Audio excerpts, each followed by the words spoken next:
ফোনটা পকেটে ঢোকাই না, ডিসবাজি গেলে ফোনটা যাবে। গার্লফ্রেন্ড আগে না ফোন আগে, সেটা ঠিক করে নিতে হবে। হ্যাঁ চলে এসো, গার্লফ্রেন্ড আগে না ফোন আগে, আগে সেটা ভাবো।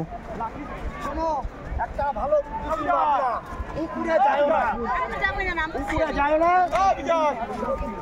নামলে নামার সময় মনে করো পাপ করছে।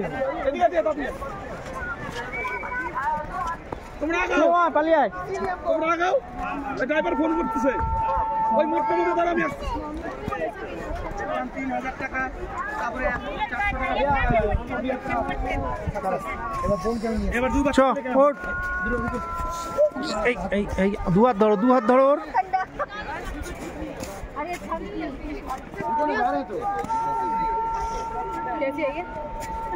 কি হলো?